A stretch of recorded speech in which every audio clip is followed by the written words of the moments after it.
Estamos gravando. Bom dia mais uma vez, Wellington. Bom dia, professor Alfredo. Hoje, 16 de dezembro, 9h37, vamos para a nossa entrevista 13.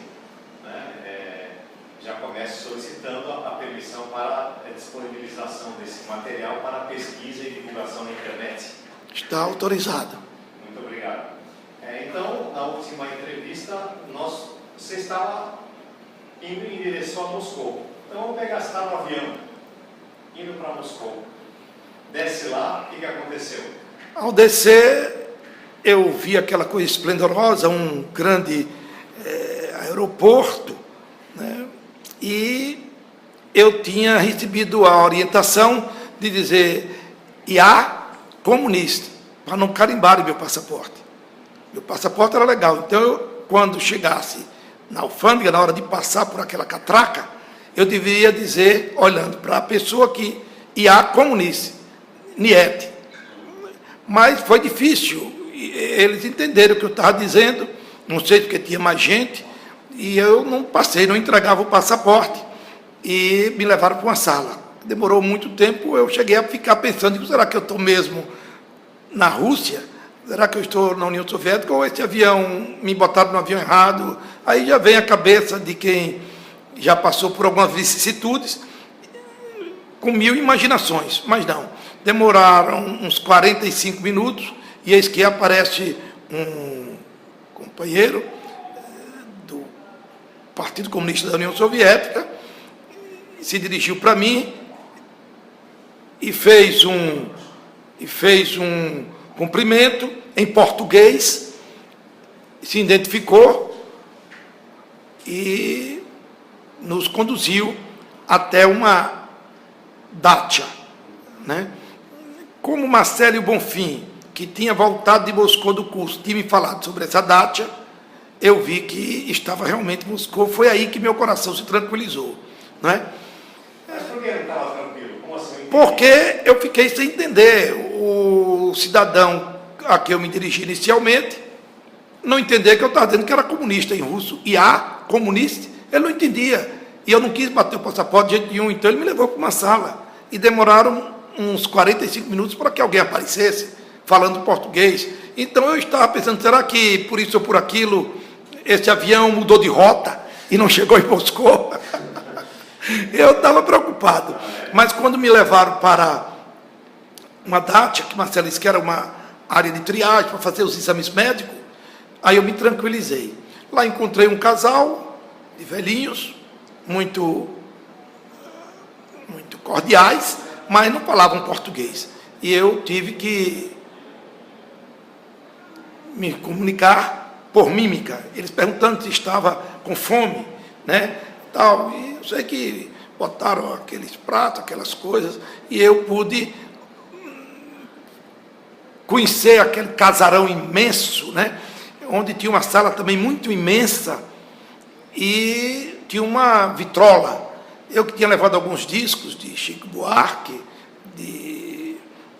discos também de Elis Regina e outros cantores da música popular brasileira, eu tentei e consegui colocar para ouvi-la. Eles passaram uns 10 dias nessa chácara, porque vinha médico, fazia exames de tudo, todos os exames ali. 5, 10 dias, eu não tenho muita certeza, mas mais do que 10 dias não foram os dias, e fomos para uma área de que já tinha os exames, exercícios físicos, tudo mais, até chegar no Instituto Abcheche na UC. Mas vamos devagar.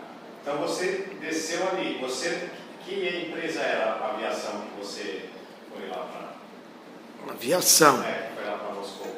Que empresa era? Aérea. Não era uma empresa de Moscou? Era, mas, sei lá, a cabeça da gente fica meio... Não era o Tupolev? Não, não era o Tupolev, não, era um Aeroflot. Aeroflot. Mas a pessoa que sai de Paris, depois que eu vi que minha bagagem não era que estava entrando, não na Aeroflot, mas numa companhia do mundo ocidental, que até não sei, na cabeça veio Varig, mas a Varig não vou para lá, vi aquele negócio, não, no cash, lá onde tirava os bilhetes, onde regulamentava a ida, como é que se chama, o check-in. O check-in, a pessoa do check-in manda que eu vá para uma outra empresa, que minha bagagem vai ser despachada para outra empresa. Aquilo ali me deixou nervoso, claro, ninguém me tinha prevenido sobre isto. Então, ao chegar, o cidadão não ter entendido o que eu falei, eu achava que era... Mas, de qualquer sorte... Ele não entendeu o seu russo? O meu russo...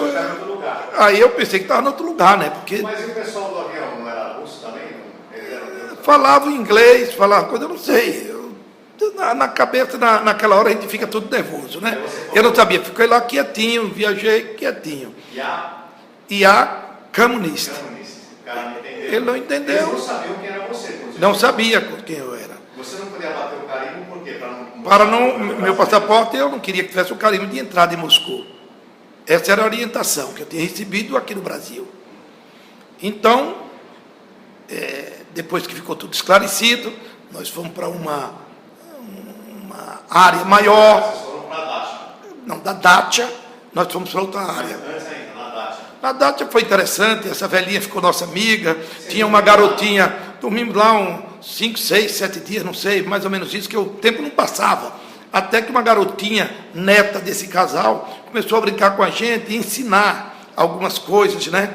Mostrava uma bebida, aí dizia o nome da bebida, vinô. Eu digo vinho, ela vinô. Aí cerveja, eu digo cerveja, ela cerveja, niete, piva, né? Manteiga, niete, masla. Aí pegava um óleo também, masla. Então, o que esse casal era lá? Eles tomavam conta dessa... Aí apareceu o rapaz que nos apoiou no aeroporto, dizendo que nós íamos fazer todos os exames, ficássemos tranquilos, nos deu um dinheiro para, quando a gente saísse dali, pudesse comprar o que quisesse, né? Fomos para... Agora, um instante só. Que momento que você percebeu que eles ficaram sabendo quem você era? Quando esse cidadão que falava português, um português de Portugal, mas era russo, Slava, se eu não me engano o nome dele, Slava. Que não é o casal de velhinho. Não é o casal do velhinho, era um senhor forte, troncudo, de média altura média, e ele era tradutor.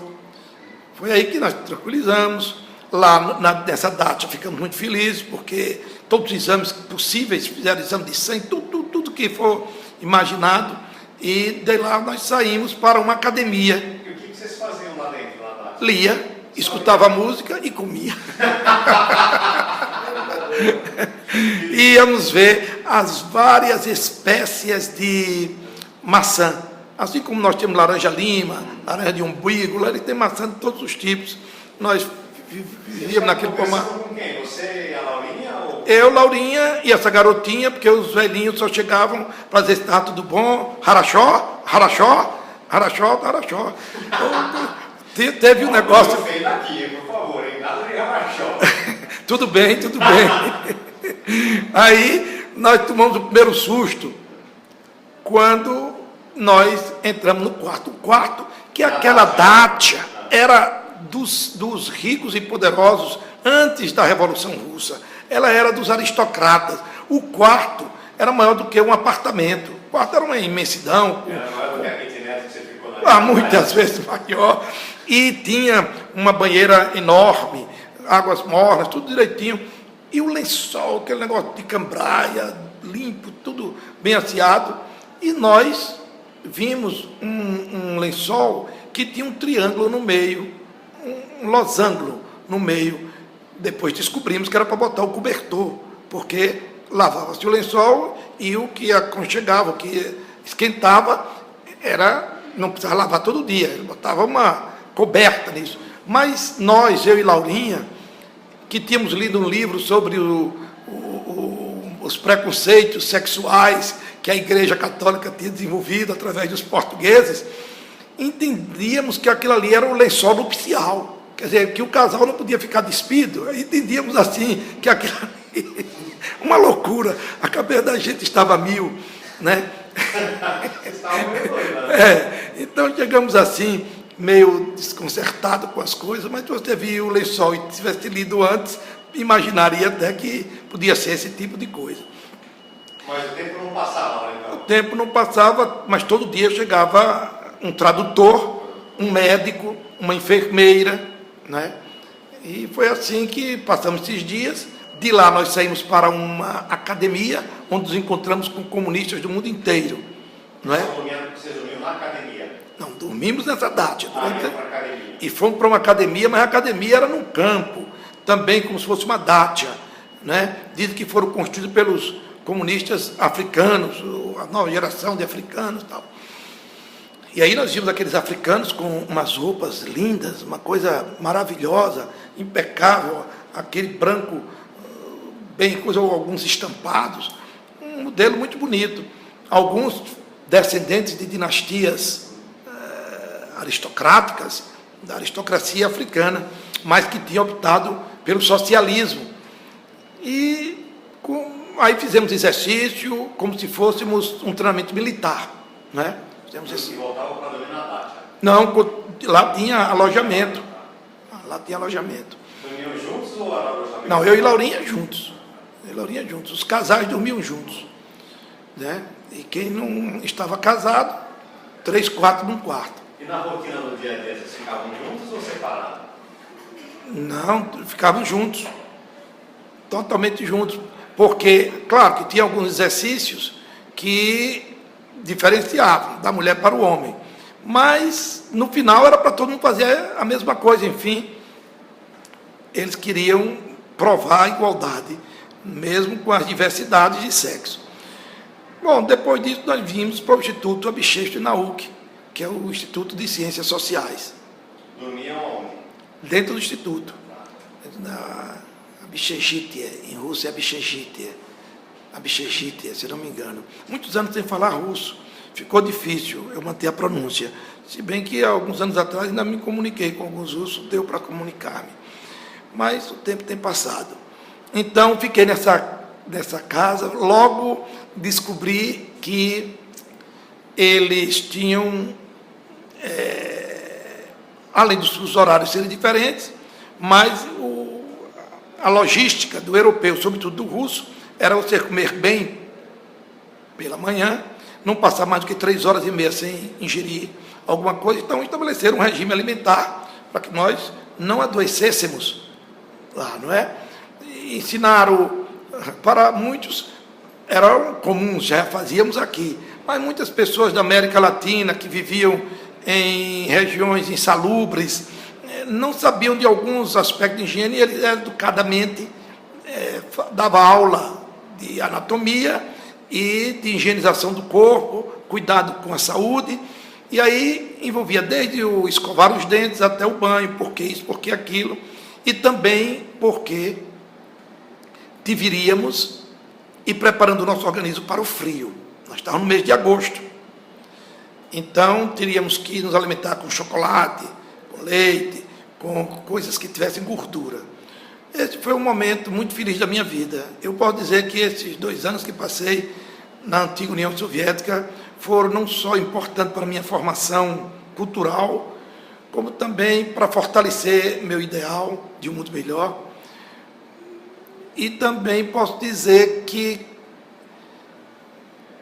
eticamente, eu me senti mais fortalecido na minha proposta de ser justo, lutar, colocando até em risco a própria vida. Isso eu aprendi lá e valeu a pena, mesmo depois de tudo isso, chegar no Brasil e ser torturado, porque foi fundamental para a minha formação esse tempo lá. Lá começamos a estudar, tinha um professor que terminou morrendo aqui no Brasil, que quando houve as mudanças lá ele veio para cá, Oleg Sukhanov, um homem inteligentíssimo, falava o português tranquilo, um português que até Luiz Carlos Prestes confundiu, se você é do Paraná, né? Porque ele falava um português até com as gírias, né? E nós, então, tínhamos ele como professor de economia política, onde minha mulher Laurinha se distinguiu muito mais do que eu, a ponto de ser primeira convidada a estudar o Capital, já numa sala reservada. Tinha o professor Vassiliev, que adorava o Brasil, tinha um conhecimento profundo sobre o Brasil, mas não falava o português, porque aprendeu pelos portugueses. e ele ficava encabulado, que achava a pronúncia brasileira mais bonita. E segundo ele, são as manias, né? Enquanto não se adequasse à nossa forma de falar, ele não falaria, porque respeitava a língua que ele considerava a mais linda língua de todas que ele conhecia. E ele imitava Engels, e me deu um texto de Engels, para dizer que não era só ele que pensava assim. Vassiliev era um russo, mas de uma cor morena, porque ele era do Cáucaso, as origens dele eram caucasianas, e ele, muito inteligente, admirava Afanasiev, e ele era da nova geração, contra Stalin, né, contra o stalinismo, e Vassiliev tinha uma adoração por Tobias Barreto. E uma vez ele citou Tobias Barreto, eu demonstrei que conhecia alguma coisa, e era pouquíssima coisa que eu conhecia, para falar a verdade, eu só conhecia aquela poesia de Tobias, Ignorabimus, que meu pai recitava sempre, para constrangimento de minha tia, que era católica apostólica romana, e meu pai passou uma fase que ele era materialista, então citava isso com... Eu gravei essa poesia, e o Vassiliev, então, certamente, descobriu que eu era sergipano, que não era para ninguém saber a localidade nossa. Mas ele era da alta cúpula do setor de cultura do PCUS, ele deve ter sabido, porque passou a falar do Tobias Barreto, puxando, aí eu abri o jogo que não sabia muita coisa sobre o Tobias Barreto. O que eu sabia era isso, aquilo que ele lutou. Ele me estimulou de tal maneira que, quando eu voltei para o Brasil, minha tara foi ler Tobias Barreto. Recomendo a todo mundo. Então, esse professor nos deu régua e compasso.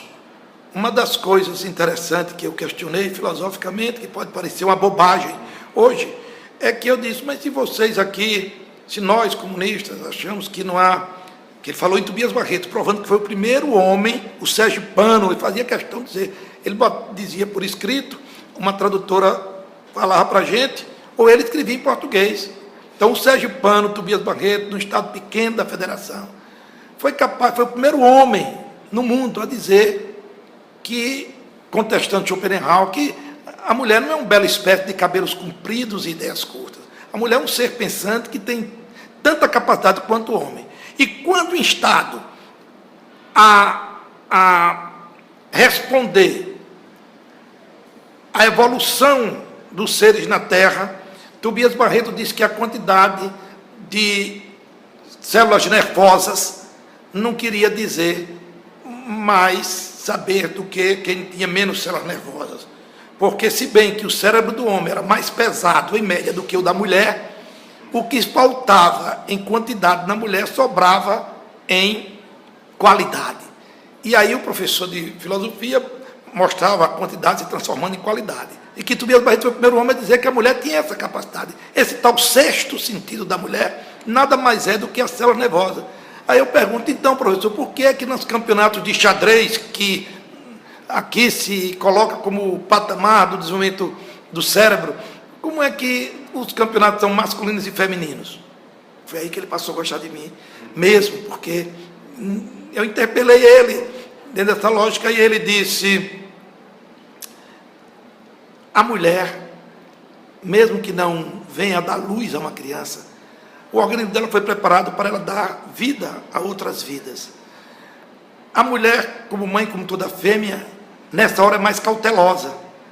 Então ela levaria desvantagem, porque o homem é mais aloprado, o homem é mais aguerrido, o homem é voluntarioso mais do que a mulher, porque a mulher tem um filho para cuidar, ela teme deixar o filho órfão. E você pode ver isso no reino animal, que em casa se aliou, mas tá. Aí começa, eu achei linda a forma dele falar, e comparando sempre com Tobias Barreto. Daí, eu achar que deveria fazer a tese final do curso, que chamam aqui de TCC, né? Em filosofia, mas não encontrava um tema, não me sentia seguro para fazer uma tese em filosofia. E ele sugeriu o nacionalismo.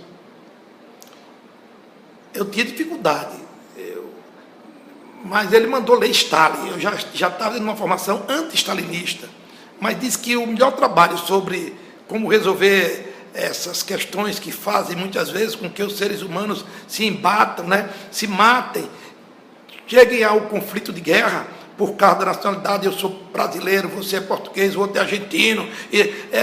Isso aí tenderia, digo meu professor, no futuro, numa lógica que já era possível ver que a ONU congregava várias nações, um dia os seres humanos se entenderem, que a Babel, que foi...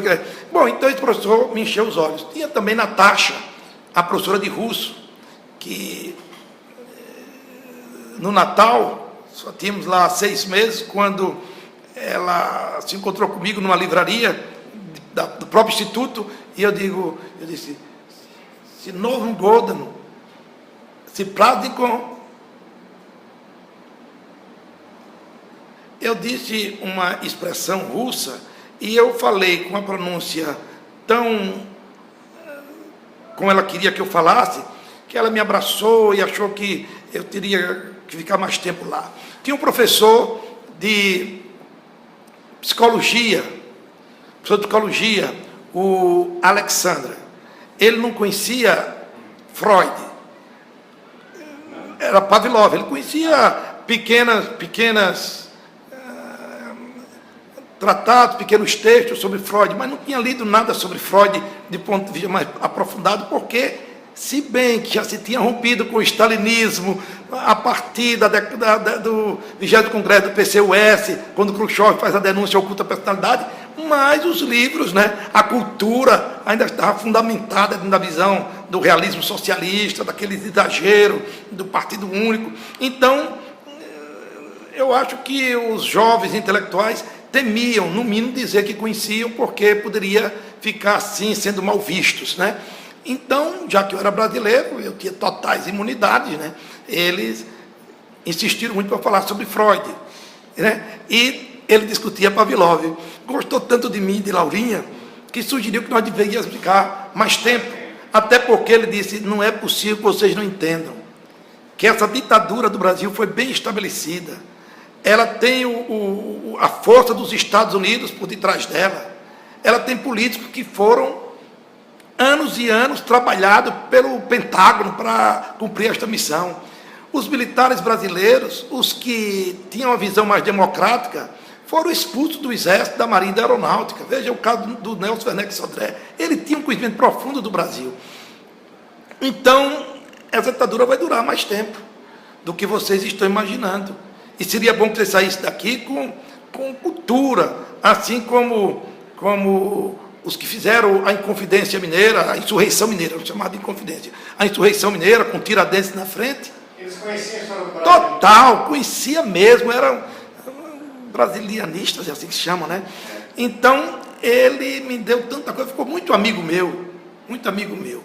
Ele falava em português com você? Não, ele falava com Marina, a tradutora fora de aula, a gente batia papo com Marina, uma tradutora que falava português também muito escorreto. Ele estava aula em russo? Não, ele estava em russo e às vezes em espanhol, mas em português ele achava, dizia que Engels já dizia que você pode fazer tudo em qualquer língua, mas o português, por não ser preconceituoso, uma língua que nasceu de pequenos vocábulos, de uma quantidade menor de palavras, mas ele se abriu para o mundo. E nessa abertura, e sobretudo no Brasil, ele adquiriu determinadas dimensões. Está lá um texto que ele me mandou de Engels. Bom, então tivemos essa vida muito gostosa na Rússia. Organizei lá um time de futebol de salão. Eu levei na minha mala um livro de regras, uma coleção de bolsos que tinha assim, Platão, Aristóteles, baseado em Yoduran, um resumo de... E tinha também quem foi Monteiro Lobato, pequenos passos. Nessa coleção tinha táticas e regras do futebol de salão. Eu levei para lá tinha o handebol, nós adaptamos os campos para o futebol de salão, porque da Europa só quem conhecia futebol de salão eram os portugueses. E na América do Sul, os chilenos já praticavam, os uruguaios praticavam, e adaptamos. Eu disse que estava lá na regra, era 700 gramas a bola, e eu sabia costurar. Se me desse uma bola naquela dimensão, E coisa eu sabia, porque Zé Alvino da Silva Barros, cujo pai era comunista, me ensinou. E aí, isso chamou um pouco a atenção, numa conversa com Maria, a esposa de Prestes. Eles estavam lá? Estavam lá. Você conversou com o Prestes? Geralmente nos domingos, a gente almoçava junto com ele, com ela, na casa dele, toda semana nós íamos lá visitá-los. Então, Roberto Morena, esse grande pernambucano, esse grande líder sindical do partido, esse homem que deu muito à classe trabalhadora, Roberto Morena vinha para o Brasil, não sei como se comunicaram com ele, para ele trazer 2 bolas para o salão, 2 bolas oficiais. Eu com a foto de Iachi, Aranha Negra, nos anos 50, o maior goleiro de todos os tempos, ele abraçado com Pelé, Anselmo Góes, esse grande jornalista, trabalha no jornal O Globo, Anselmo Góes, Sérgio Pano, tinha me dado esta foto, e os outros reproduziram, e me ensinaram a reproduzir, que eu aprendi uma técnica de fotografia e de, como é que se chama? Fazer cópias. E assim, eu comecei a dar um ao outro. Quando teve uma eleição no nosso coletivo, assim se chamava, internacional, eu fui eleito diretor de esportes do grupo. E aí organizamos muitas pelejas, e no final o Brasil, a nossa seleção perdeu para o Uruguai, de 2-1, e começou com uma briga muito grande, porque eu queria comprar o uniforme do Brasil, não encontrei verde e amarelo, e encontrei um azul e branco. Como desportista, eu me lembrei que o Brasil foi campeão na Suécia em 58, com azul e branco. Aí eu comprei, mas no final era Brasil e Uruguai, e o Uruguai é mais caracterizado com o azul e branco. E nessa disputa o Uruguai perdeu, que terminou sendo no cara e coroa, e nós jogamos com essa camisa e perdemos de 2-1. Mas dava para formar time, então? Dava, e joguei futebol. Organizamos um time de futebol, não é? Desse grupamento de latinos, para jogar contra a seleção do exército russo, sediado naquela área onde estava o Instituto Abchecho da UC, que o Instituto Abchecho da UC ficava perto da estação de metrô Aeroflot, aeroporto, perto do aeroporto. Então, nós fomos jogar lá. E eu me lembro que um rapaz, que lá tinha como nome Pedrinho, jogou como centroavante e recebia umas bolas bem lançadas por um rapaz que agora eu soube que ele era jogador de várzea, lá em Santos. Mas para nós, ele tinha jogado pelo Santos, no juvenil.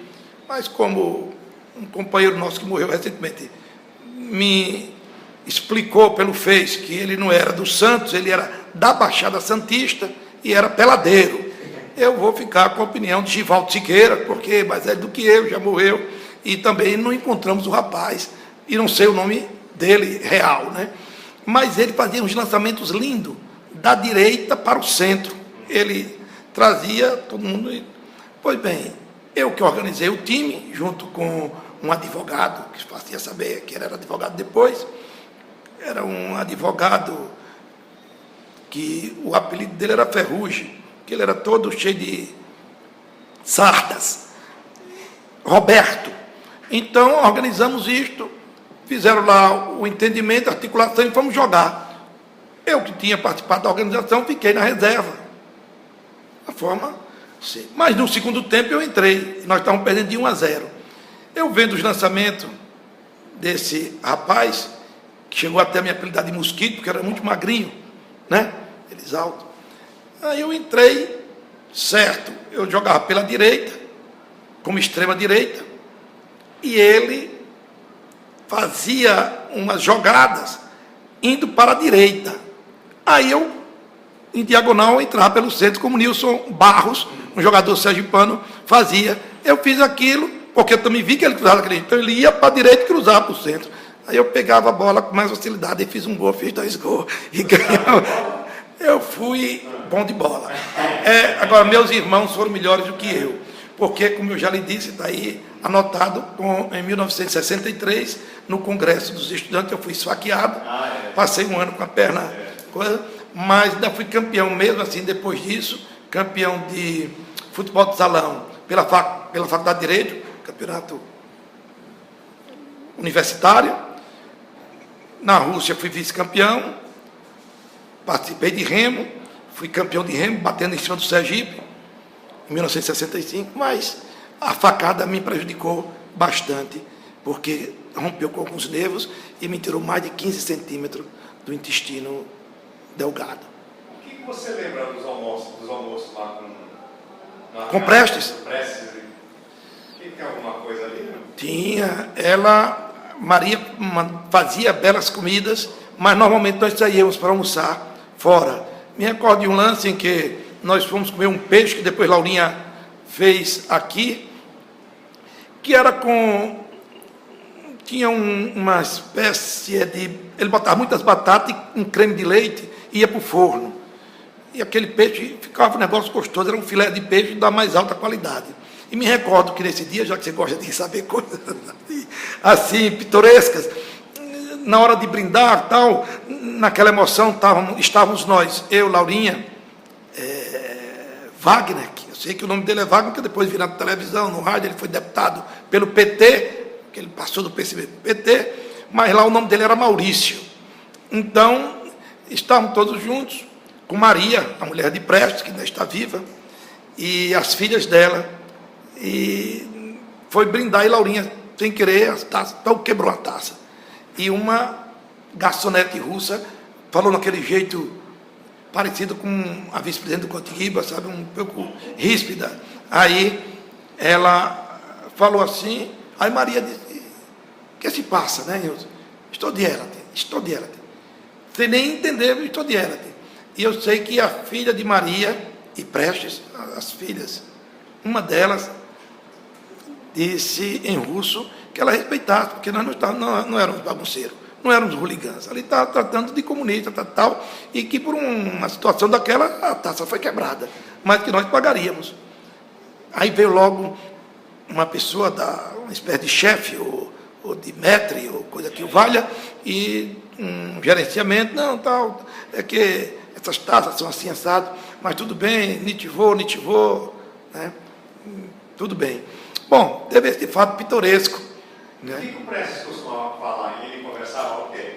Prestes gostava de tomar vinho português, não tomava muito, tomava um cálice, respectivamente, postura sempre. Mas Prestes foi um homem que se tornou doce mesmo, um homem que, eu sei que no íntimo ele não gostava de certas coisas, mas para se adequar, se renovar, ele foi capaz de dançar o carnaval com a gente, lá na Bistejite. Queriam que ele fosse torcedor, parece que é o do Corinthians, ou do Flamengo, e ele disse que não queria demonstrar essas paixões assim, que não viesse de dentro. Disse a mim, sabendo que eu era desportista, que ele sabia que eu era desportista, né? Então, ele disse que não gostava de, como se fosse querer conquistar outras coisas, inventando que gosta do Corinthians ou do Flamengo, só porque são clubes de massa, que não era o estilo dele, mas conversava outras coisas, como, por exemplo, disse um negócio que eu acreditei que ele estava querendo dizer, que se não voltasse para o Brasil, que ele queria morrer no Brasil, era melhor se destruir. Eu entendi assim, porque quando ele falou, a forma dele falar me fez lembrar um livro que eu tinha lido de Leandro Ponder, que era do PCB e morreu recentemente, o grande filósofo Leandro Ponder, que ele conta a história de Paul Lafarge e de Laura, sua esposa, e eles fizeram um pacto. Ela era filha de Karl Marx. Eles fizeram um pacto, se chegasse aos 70 anos e não houvesse a Revolução Socialista, eles se suicidariam. Quando Prestes falou o que falou na minha vida, eu me lembrei desse episódio e disse, camarada Prestes. Nós não chamávamos Prestes, nem chamava senhor, camarada Prestes, ou capitão. Mas, camarada Prestes, eu sou jovem e tenho uma admiração profunda pelo companheiro. Mas isso Paul Lafarge fez, esse pacto, e foi condenado a esse pacto por muitos marxistas. Aí ele se sentiu, não é minha vontade, mas eu tenho que ir para o Brasil. Mas em que circunstância, camarada? Tivemos esse diálogo na Avenida Gork, ou Rua Gork, no escritório dele. Quando a gente entrava no apartamento dele, do lado esquerdo você deixava a chápica, deixava o casacão, um guarda-chuva, qualquer coisa, e do lado direito era o escritório, um grande escritório, livro do Brasil, tudo. Ele não conversava nada assim, mundano?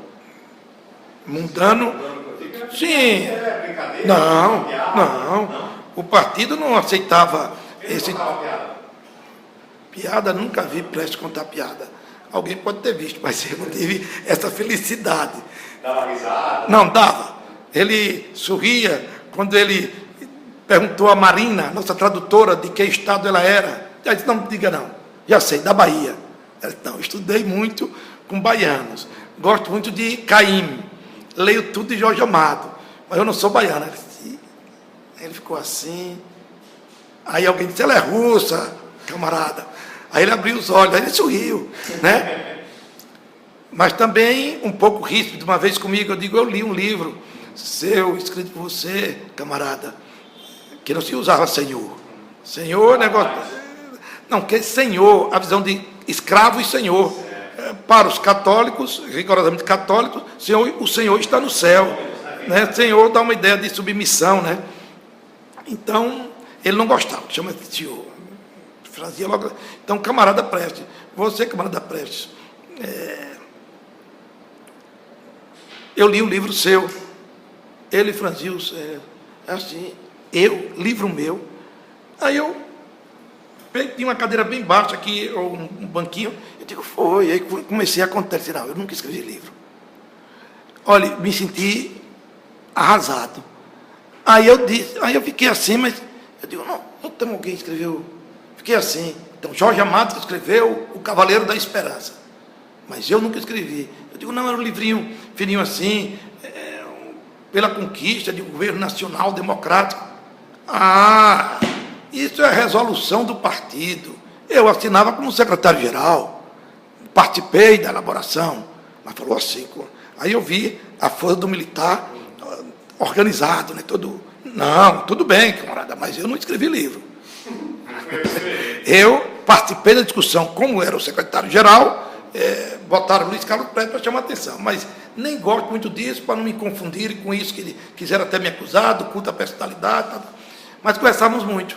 Teve outro lance interessante. Íamos, eu, Laurinha, ele e Maria, para um teatro. O carro deixou a gente numa distância, como deixam os táxis quando nós vamos para o Tobias Barreto, para o Teatro Tobias Barreto. Uma distância de uns 80 metros, né, para chegar às escadarias. E Maria, a esposa de Prestes, torceu o pé e quebrou o salto do sapato. Ela disse, Dalto, meu nome não era Dalto, quebrou o salto, segurada no braço de Prestes, e tirou o sapato e me entregou para eu arrancar o salto do outro. Aí ele disse, não, primeiro o que está quebrado, o que estava quebrado, eu fiz para um lado, para onde já estava quebrado, foi fácil. E o outro?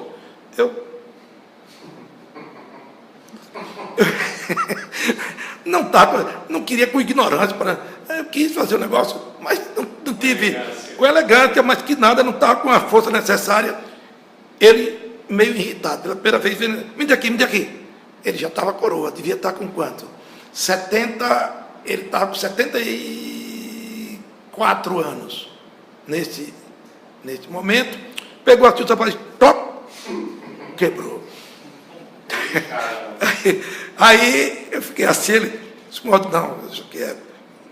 Meus antigos treinamentos, bateu assim no meu ombro, com aquele jeito afável, e nós seguimos para assistir o teatro. Tivemos assim momentos de alegria.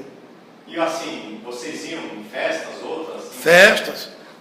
Ele, Prestes interveio para que Laurinha participasse da festa de fim de ano, porque ela tocava tamborim, qual é o outro pequenininho? Triângulo? Não, triângulo não. Não, tem o que tem as rodinhas. Como é que eu estou com a cabeça hoje não está boa? Tamborim, ela tocava tamborim. tem o pandeiro e tem o tamborim. Ela tocava o tamborim. Né? Pois bem, mas Laurinha pegou uma gripe. E gripe lá, eles internavam, porque não queria que... Porque lá uma terra fria, por 1000 razões, a gripe se espalha com facilidade. Né? Eles não têm o sol, as frutas cítricas têm que ser importadas, sobretudo, tem algumas, como a maçã cítrica também, mas não tinha laranja, limão só lá no Mar Negro, buscar de outras regiões, eu não sei direito, mas era com dificuldades maiores, e a verdade é que Laurinha estava internada, e o nosso querido, hoje imortal, Ferreira Goulart, que a gente nem sabia que era Ferreira Goulart, o camarada Cláudio, o nome dele era Cláudio, o camarada Cláudio, mas sem Laurinha vai ficar difícil, porque nós ensaiamos assim, um negócio por ele organizado, né? 2 coisas, te entrega, Corisco, eu não me entrego não, eu não sou passarinho para viver lá na prisão, não me entrego a tenente, nem a capitão, só me entrego a morte com parabelo na mão. Está contada a minha história. Então, nós tínhamos esse negócio para apresentar, que os nacionais, os coletivos nacionais iam apresentar coisas. O cirandeiro, vale mais do que o sol. Isso foi Ferreira Goulart que ensaiou. E era fundamental o tamborim. Aí os russos não deixavam Laurinha sair. Aí lá vai Luiz Carlos Prestes, era um cara prestativo. Era um cara assim que tinha aquele jeito de militar, mas era um cara muito afável, um coraçãozão grande danado. Uma coisa dessa que hoje parecia uma besteira, né? Tirar um homem que era respeitadíssimo no mundo inteiro para ir buscar com alta cúpula e com uma cúpula médica, porque lá os médicos têm força como um general do exército em plena guerra, porque não pode sair, não pode. Aí tem que convencer, pois bem, Laurinha saiu com alguns preventivos que tomou, com cachecol, toda encapotada, saiu, acabou, ela voltou. Foi o tamborim. Teve coisas assim interessantes com Prestes e a gente, né? Também quando minha irmã mandou uma carta, que passaram 2 meses para chegar, porque pelos cuidados, ia para Salvador mandava para o Rio Grande do Sul, bom, enfim, eu não sei qual os roteiros, sei que ainda passava pela Itália para depois ir para a Rússia. Aí disse que Mário Jorge tinha morrido e minha tia Alzira. Nós ficamos muito tristes. Mário Jorge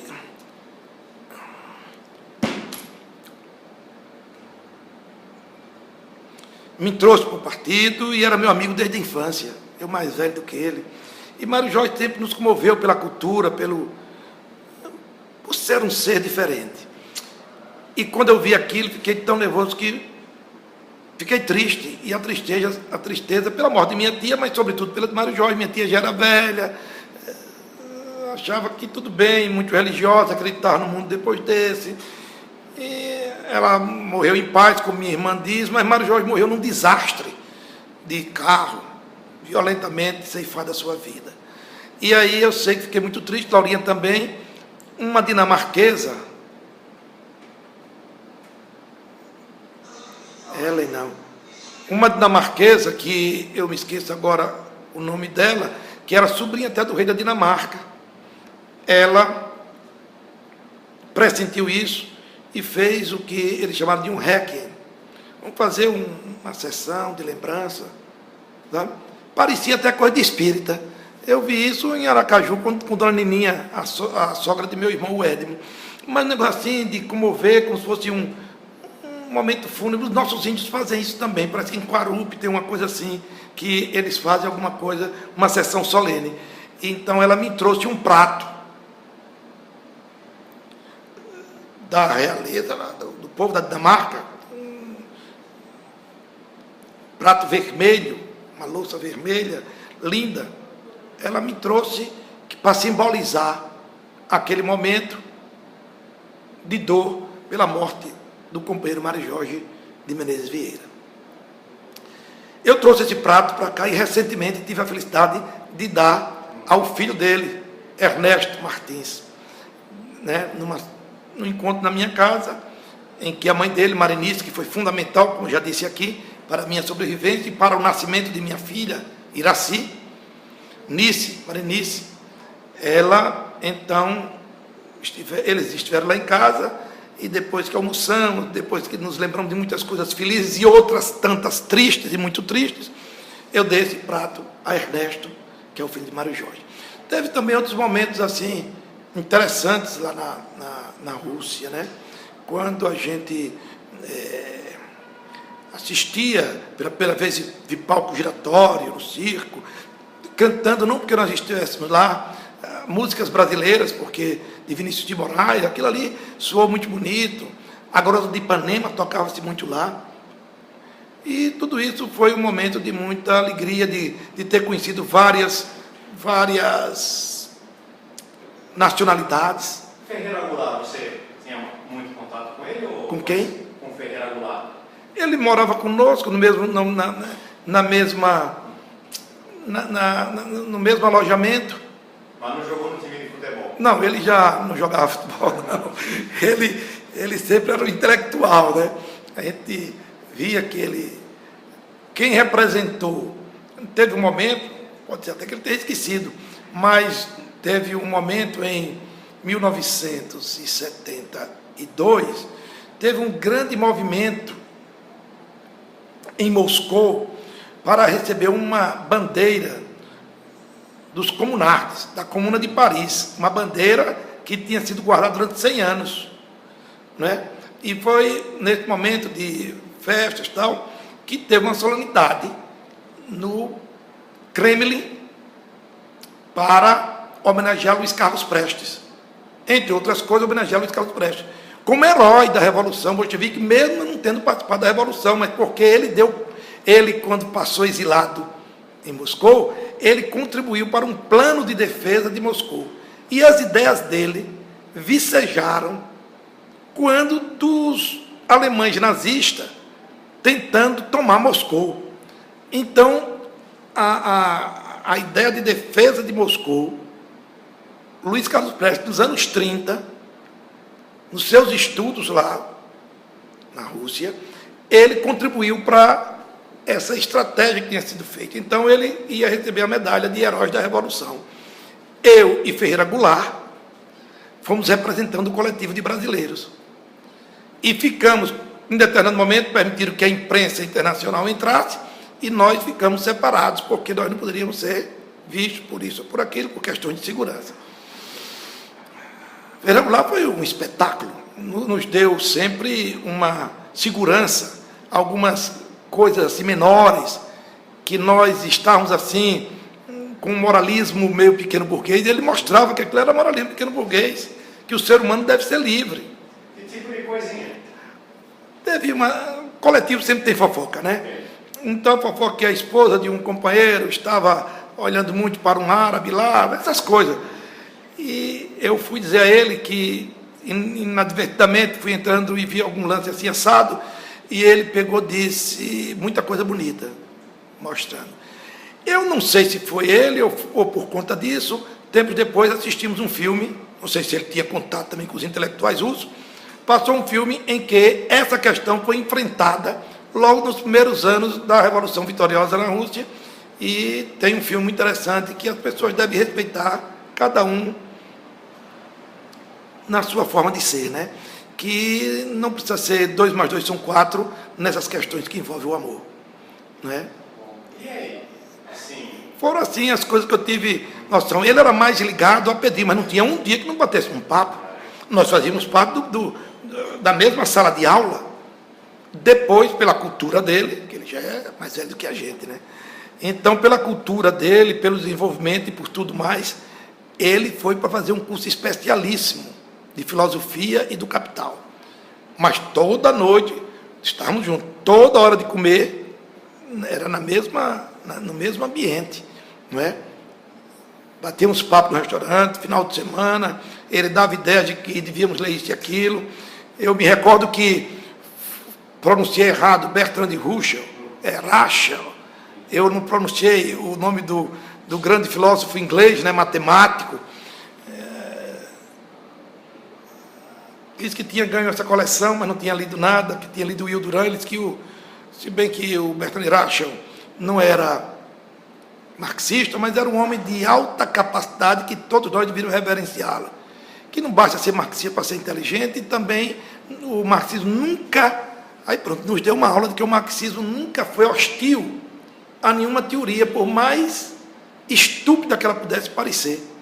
Pelo contrário, enfrentar numa discussão para provar ou convencer ou se convencer, porque nós buscamos a verdade.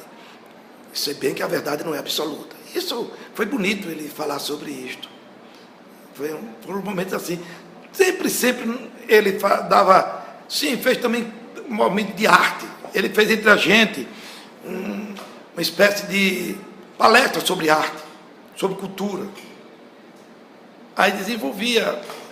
A minha maior intranquilidade emocional foi porque eu não consegui recitar um poema sequer de Mário Jorge. Porque eu quis dizer, sem saber que ele era Ferreira Goulart, e não sei, será que ele desconfiou que eu pensasse? Porque eu disse, o Mário Jorge foi um precursor dessa nova geração de algumas teorias que o poeta Ferreira Goulart, aí citei o nome da poesia dele, que é concretista, dos anos 50. Eu citei a poesia, ele disse, então, diga alguma coisa do Mário Jorge para eu ver, e eu não conseguia, como agora não estou conseguindo, nem dizer o nome dessa poesia que marca Ferreira Goulart como um moderno concretista, né? E foi assim que falava em Mário Jorge com ele, falava dele diante dele, sem saber que ele era ele. Você não sabia que... Qual o nome dele lá, né? Cláudio. E quem foi que te deu o nome de Dalton? Você escolheu? Cada um de nós escolhíamos. Eu escolhi Danton, mas o russo fez que não estava entendendo eu falar. Depois eu passei a acreditar. Porque eu não conhecia direito as teorias de Danton, senão que ele participou da Revolução Francesa, que foi esmagado, né? E me lembrava de uma frase que meu professor Silvério Leite Fonte dizia, que ele disse em determinado momento, audácia, audácia e mais uma vez audácia. Temos que ter audácia para conquistar. E eu me apeguei a isto. Eu não li sobre Danton.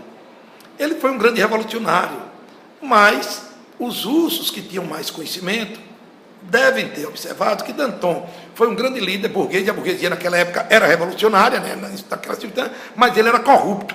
Ele não pegaria bem. Não pegaria. Então ele botou Danton. Dalton. Eu disse Danton, ele botou Dalton. Pode ser no acaso também, pode não ter entendido. Não, várias vezes eu escrevi, eu acho que mais botou Dalton Matos. Porque como era o meu nome, que eu escrevia aqui, eu escrevia num jornal da Faculdade de Direito, Danton Marques Danton. Porque, para não fazer muitos artigos, para não fazer como Djaldino Mota Moreno, que fazia uma revista, só ele que escrevia na revista. Então, como às vezes o jornal não tinha quem escrevesse, aí eu botava pseudônimos em alguns artigos. Aí Marques Danton, aí eu digo, Danton Marques. Mas para ficar Danton Marques, se alguém pega aqui, se alguém der com a língua nos dentes e for preso, não aguentar. Eu botei Danton Matos, porque meu nome poderia ter Matos, por conta de meu avô, por parte de mãe. Mas como ele não quis aceitar o casamento de minha mãe com meu pai, também minha mãe, na hora de registrar o casamento, botou Dantas, o nome da mãe. E momentaneamente negou que não tinha pai, em termos de coisa. Então, depois é que foi refeito, mas ela manteve o Dantas e não botou Matos. Eu podia ter sido Hélito Matos Marques, né? Aí eu botei coisa de adolescente querendo fazer,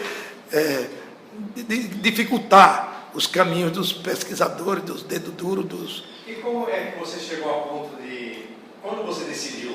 Acabou o teu curso e você voltou para o Brasil? Não, eu teria que ir defender a minha tese, né? Mas foi quando minha irmã disse essas mortes, disse lá, numa dessas cartas, ela diz bem assim, que minha mãe já estava ficando com complicação de lembranças, que estava muito definhada, que dava força a todos, dizendo que sabia que era por um justo ideal, mas que ela não acreditava que a mãe demorasse muito. 2 anos fora do estado.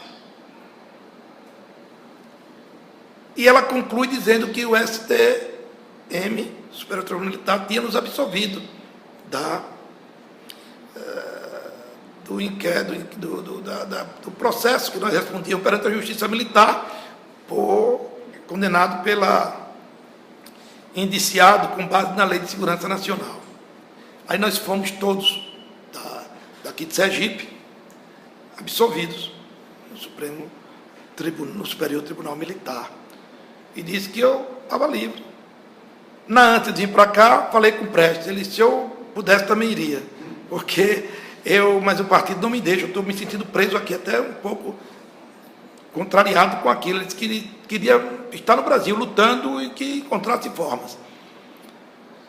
Não criou dificuldades. Então, eu não defendi a tese, se bem que o professor depois, segundo Capucci, referendou minha tese, sem ter o debate oral, e eu vim para o Brasil. Quando eu chego aqui, aqui eu quero fazer uma ressalva. Durante esse período, o Jacques Barreto foi quem garantiu a tranquilidade financeira da mãe de Laurinha, porque ele conseguiu, com os atestados médicos, com tudo, que no início foi isso mesmo, mas ele conseguiu levantar fundos e ele municiava mensalmente Dona Helena. Porque ela não tinha renda? Não, que ela era uma viúva, se bem que ela foi filha de um homem poderoso na Bahia, mas com o casamento e a morte do marido, o sogro, questão de família, ela terminou vivendo de costura. E tinha muitos filhos vivendo de costura. E Laurinha, antes de ir para Moscou, ajudava na subsistência da casa. Só uma pergunta. Vocês recebiam dinheiro na mão lá, em Moscou? Recebíamos. E era bastante para viver lá? Não? Era tão bastante que sobrava, né? Não dava para mandar para o Brasil, não tinha não, nem como, né? Dava ao partido. Nós dávamos 10% ao partido, no máximo, podia dar 10%. Podia dar mais, se quisesse. Mas todo mundo convencionou para ninguém ser baluartista, que estava se combatendo isto, todo mundo dava 10%. E aí transformava em dólar e vinha para o Brasil. Todos ganhavam a mesma coisa? Ou tinha... Todos ganhávamos a mesma coisa. E tinha uma alimentação subsidiada, né? Porque a alimentação era mais barata na Bchestanauk, na Stalovaia. Stalovaia é o restaurante. Mas a gente ia para fim de semana e dividíamos despesas, mas sobrava. Compramos muitos presentes. Anitta, a filha de Luiz Carlos Prestes, quando nós vimos para cá, deixamos o aparelho de som para ela, deixamos casacos para os colegas, era assim, um deixava para o outro. Bom, acho que a gente pode encerrar essa, porque vai dar 1 hora e eu tenho compromisso e o arquivo fica muito grande. Tá bom. Vou encerrar.